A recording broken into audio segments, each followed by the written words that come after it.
सबसे पहले पत्रकार बंधुओं को नमस्कार। आज आप लोगों ने फिर से एक बार देखा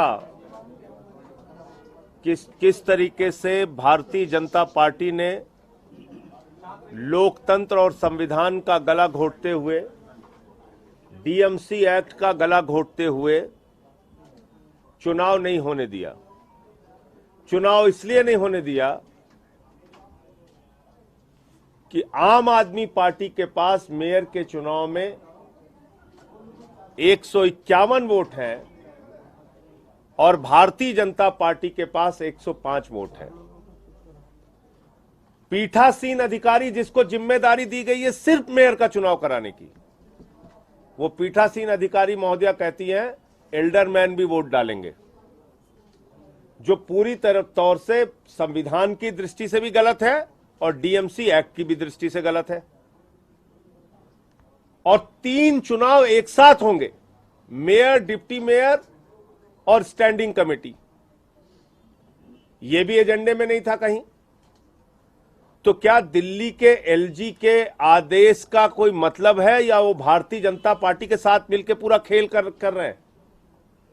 क्या भारत के संविधान का कोई मतलब है या उसका गला इसी तरीके से घोटा जाएगा? क्या इस देश में लोकतंत्र में चुनाव का कोई मतलब है या दिल्ली के जनता ने एमसीडी में जो अपना मैंडेट जनादेश दिया है उसका इसी तरीके से गला घोटा जाएगा? कोई जवाबदेही नहीं।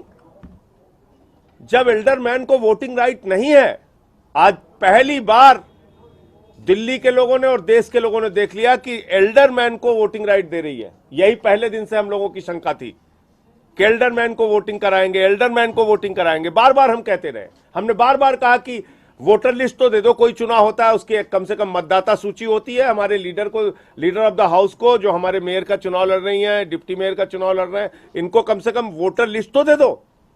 नहीं दिया। इसका मतलब मंशा साफ थी, इनको किसी भी तरीके से चुनाव नहीं कराना था, क्योंकि ये हार रहे हैं। दिल्ली की जनता ने इनको हराया है और अब माननीय न्यायालय के सामने ये पूरा मामला जाएगा और वहां हम लोग उम्मीद करेंगे कि वहां से हम लोगों को न्याय मिलेगा। आज हमारे देखा आपने सारे सदस्य खामोशी से थे, इसलिए थे कि पूरा देश ये देख सके कि लोकतंत्र का गला घोटने का, संविधान का गला घोटने का काम बीजेपी कर रही है। साथियों, जैसा कि आप लोगों ने देखा और जैसा कि हम लोगों ने सुबह से ही कहा था कि भारतीय जनता पार्टी का कोई इंटरेस्ट नहीं है कि दिल्ली के अंदर एमसीडी में एक सरकार जिसको दिल्ली की जनता ने मैंडेट दिया वो चले। सबको पता है कि भाई आम आदमी पार्टी को भारी बहुमत है। उसके बाद भी मेयर का चुनाव नहीं होने दिया जा रहा है, डिप्टी मेयर का चुनाव नहीं होने दिया जा रहा है, स्टैंडिंग कमेटी का चुनाव नहीं होने दिया जा रहा है। आज आप लोगों ने देखा, कल रात में खबर ये चल रही थी कि आम आदमी पार्टी के 20 पार्षद बीजेपी ज्वाइन करेंगे। सुबह सुबह प्रेस कॉन्फ्रेंस हो रही है कि आम आदमी पार्टी वाले बीजेपी को तोड़ रहे हैं। फिर 11 बजे प्रोटेम स्पीकर साहिबा जी आती हैं और कहती हैं 11:30 होगा, 11 बजे का टाइम, 11:45 बजे आती हैं। 11:45 बजे आके कहती हैं कि पहला काम तो है जी कि एल्डरमैन वोट करेंगे। हमारे लीडर ऑफ हाउस ने उनसे प्रश्न पूछा कि जी किस एक्ट में करेंगे। उनके घर कल शाम को हम गए थे, संविधान की कॉपी लेकर, एक लेटर लेके कि आप इसको पढ़ लीजिए, हो सकता है आपको व्हाट्सएप यूनिवर्सिटी से फॉरवर्ड आते हो, आपको समझ में ना आता हो कौन सा एक्ट है, कौन सा संविधान है। वो भी पढ़ा होगा उन्होंने। हमने पत्र दिया उनको वहीं हाउस में बैठ के कि ये 136 हमारे जो पार्षद हैं उनके सिग्नेचर के साथ हम आपको एक एक्ट दे रहे हैं जिसके अंदर सारे भारत के संविधान से लेके डीएमसी एक्ट से लेके कोर्ट के आदेश हमने सारे कोर्ट किए, वो दे दिए उनको। उसको उन्होंने नहीं माना, बोली नहीं मैं तो कराऊंगी। फिर उन्होंने कहा तीनों चुनाव एक साथ होंगे, जबकि एलजी साहब, खुद इनके एलजी साहब, हमारे उनसे इतने मतभेद हैं, उन्होंने भी कहा है कि पहले मेयर का चुनाव होगा, मेयर चुनने के बाद मेयर की जिम्मेदारी है डिप्टी मेयर और स्टैंडिंग कमेटी की चुनाव कराएगी। इन्होंने कहा नहीं मैं कराऊंगी, मैं ही हूं सब कुछ, तो मैं सारी जिम्मेदारी लूंगी। तीसरा, उसके बाद कहते हैं ऐसा है जी इसमें ना कुछ लोग हैं जिनके ऊपर एक FIR है, उनको बाहर करो। ये लोकतंत्र है या क्या है? ये क्या तरीका है? दिल्ली की जनता ने 15 साल भारतीय जनता पार्टी को मौका दिया। 15 साल, 1 नहीं, 2 नहीं, 4 नहीं, 15 साल मौका दिया। 5 साल हमें मौका दे रहे हैं, आप कर लेने दो। ऐसा क्या है कि एमसीडी में इनकी जान फंसी पड़ी हुई है? ऐसा क्या है? उसका कारण है, आप सारे इनके पार्षदों का उठा के चेक कर लो। जब चुने गए थे तो स्कूटी पे चलते थे, आज ऑडी पे चल रहे हैं।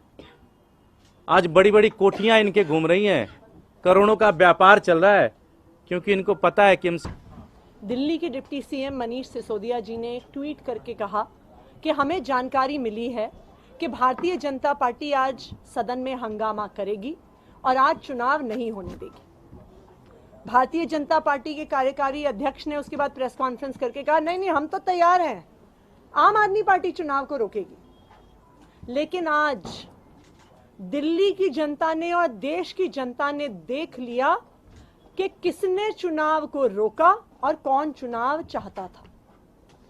हमने आज सुबह प्रेस कॉन्फ्रेंस करके पहले से ही बता दिया था कि भारतीय जनता पार्टी की जो झूठे आरोप थे कि आम आदमी पार्टी वाले उनके पार्षदों को खरीदने की कोशिश कर रहे हैं, उन झूठे और हास्यास्पद आरोपों को बहाना बनाकर भारतीय जनता पार्टी हंगामा करेगी।